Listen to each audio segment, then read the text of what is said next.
Hello, in this video I'm going to show you how to update apps on iPhone 16e. In order to update apps, go to App Store.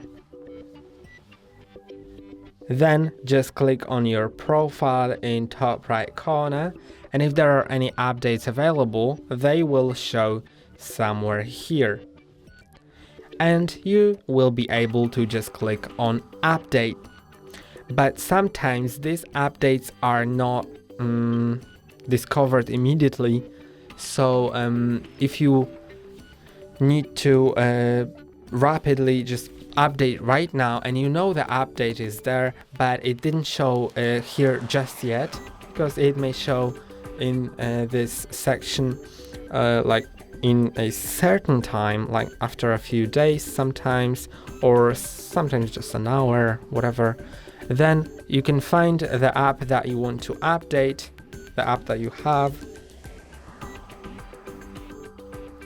And when you click on it, you, instead of open button, will have update button, and you can click on it to update it. That's all for today. Don't forget to like and subscribe. See you next time.